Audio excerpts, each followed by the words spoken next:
Hello friends, welcome back to my YouTube channel SR Infotech. नमस्कार दोस्तों, स्वागत है आपका मेरे यूट्यूब चैनल एसआर इन्फोटेक में।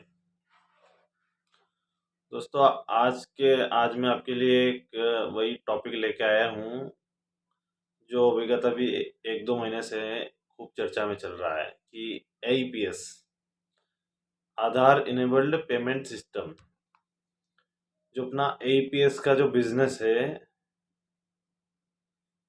उसके बारे में सुनने में आ रहा है कि वो अभी बहुत खतरे में चल रहा है। खतरे में से समझ रहे हो फ्रेंड्स आप मेरी बात को अच्छे से, कि एईपीएस का जो बिजनेस है अब जो है खतरे में चल रहा है। और खतरे में क्यों चल रहा है, इसकी वजह भी मैं आपको बताऊंगा कि एईपीएस का बिजनेस खतरे में क्यों चल रहा है। खतरे में इसलिए चल रहा है कि ये सब रिटेलरों का ही किया धरा है। इसमें रिटेलर की गलती है।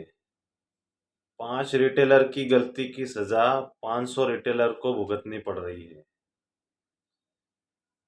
जितने भी रिटेलर्स है, 1 लाख, 2 लाख, 5 लाख, 10 लाख, 50 लाख, जितने भी रिटेलर्स हैं, जो भी कियोस्क संचालक, कियोस्क ऑपरेटर एईपीएस का बिजनेस करते हैं, जिनका अपना एईपीएस का बिजनेस है, मैं भी लगातार 3 सालों से एईपीएस का बिजनेस कर रहा हूँ। मेरे पास भी 2 आईडी है। एक गवर्नमेंट का आईडी है सीएससी का डीजी पे, और एक प्राइवेट कंपनी का आईडी है फिनो पेमेंट बैंक का, फिनो मित्रा करके है। तो इन दोनों से मैं 2-3 सालों से एईपीएस का बिजनेस कर रहा हूँ। लेकिन अभी एक दो महीने पहले मेरे साथ भी कुछ प्रॉब्लम हुआ है बैंक ऑफ बड़ौदा में, कि उसमें मैं कस्टमर का बैलेंस चेक कर रहा हूँ, उसमें कुछ ट्रांजैक्शन नहीं हो रहा है। उसका कैश विड्रॉल करने जा रहे हैं, वहाँ पे कुछ ट्रांजैक्शन नहीं हो रहा है। उसमें बस वही आ रहा है सस्पेक्टेड फ्रॉड, सस्पिशियस फ्रॉड का जो है वो एरर आ रहा है।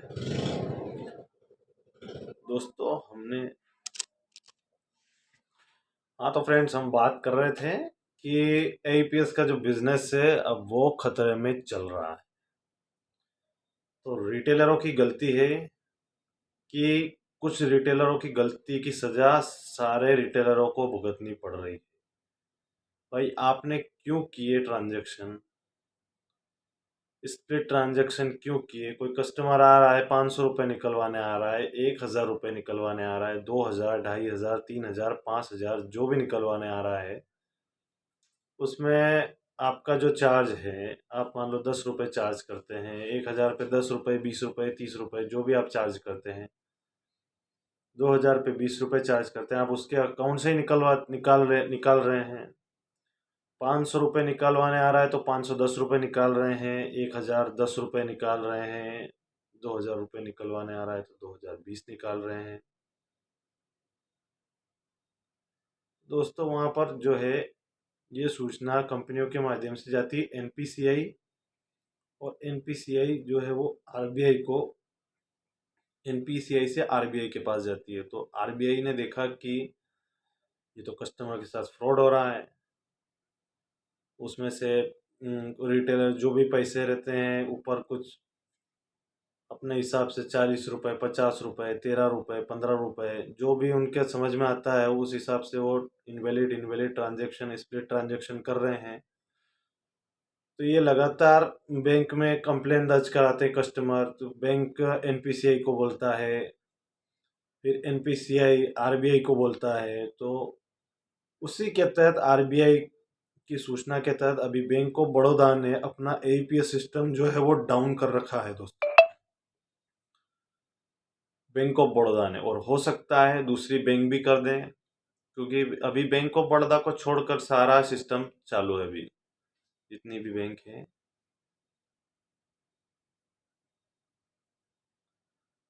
सबका एईपीएस सिस्टम चल रहा है अभी। तो हो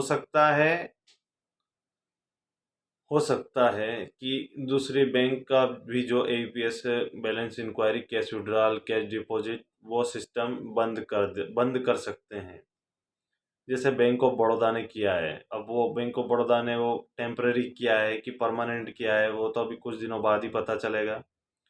क्योंकि अभी कम से कम 2 से 3 महीने हो गए हैं कि बीओबी में बहुत प्रॉब्लम आ रही है। किसी किसी आईडी पे आ रही है, किसी आईडी में हो रहा है, किसी आईडी में नहीं हो रहा है, और मैक्सिमम ऑल ओवर एईपीएस का सिस्टम में से बंद ही कर रखा है बैंक ऑफ बड़ौदा में। तो इससे क्या है, कस्टमर को भी परेशानी हो रही है, रिटेलर्स को भी परेशानी हो रही है, क्योंकि जो ऑल ओवर बहुत ज़्यादा अकाउंट जो है वो बैंक ऑफ बड़ौदा के अकाउंट है। कस्टमर के ज़्यादातर अकाउंट बैंक ऑफ बड़ौदा में ही है। स्टूडेंट्स के, पेंशनर्स के, फार्मर्स के, इन सब के अकाउंट बैंक ऑफ बड़ौदा में ही है, और बैंक ऑफ बड़ौदा ने ही बंद कर दिया है सिस्टम। तो उससे क्या है कि रिटेलर का कुछ बिजनेस जो है वो डाउन हुआ है, और हो सकता है कि सारी बैंक एईपीएस का सिस्टम बंद कर दे, तो उसमें एईपीएस का तो बिजनेस पूरा बंद ही हो जाना है। एक तरह से पूरा जो कियोस्क के ऑपरेटर की जो कमाई होती है वो बंद ही हो जानी चाहिए। इसका क्या सॉल्यूशन है, सिंपली कि आप जो भी, देखो, चार्ज तो आपको लेना पड़ेगा। जो सर्विस चार्ज है उसके बिना तो कोई काम चलना नहीं है, क्योंकि गवर्नमेंट कोई सैलरी तो दे नहीं रही है रिटेलर्स को, कियोस्क ऑपरेटर को। जैसे जो रेलवे का सिस्टम हम देखिए, अगर कहीं रेलवे स्टेशन पर हम टिकट लेने जाते हैं, तो जहाँ से रेलवे की टिकट खिड़की रहती है वहाँ से हम जो भी टिकट का फेयर चार्ज रहता है, तो वो जितने भी पैसे रहते हैं वो ही लेता है। और अगर कहीं आप रेलवे स्टेशन के आसपास कहीं जाएंगे तो वो आपसे ज़्यादा पैसे लेता है, क्योंकि जो स्टेशन पे जो बैठा है टिकट टिकट काटने वाला, उसको तो गवर्नमेंट सैलरी दे रही है ना। रेलवे घाटे में जाए कि मुनाफे में जाए, उससे उसको कोई लेना देना नहीं, उसको तो सैलरी मिल रही है। पर रिटेलर्स को क्या है कि रिटेलर्स को कोई सैलरी नहीं मिल रही है, इसलिए उनका सर्विस चार्ज लेना जरूरी है। तो आप एक काम करें, जो भी आपका चार्ज है, 10 रुपये, 20 रुपये, वो आप कस्टमर से ले लें। और कस्टमर के पास चेंज नहीं है तो आप एक काम करें, अपने जो पैसे निकाले उसमें ही इसके काट के दे दें, अकाउंट में से न काट, क्योंकि वो इनवैलिड ट्रांजैक्शन शो करता है, स्प्लिट ट्रांजैक्शन शो करता है। उसमें क्या है कि उसमें बैंक वालों को, एनपीसीआई को लगता है, आरबीआई को लगता है कि ये कस्टमर के साथ फ्रॉड हो रहा है, फ्रॉड, ये नहीं होना चाहिए।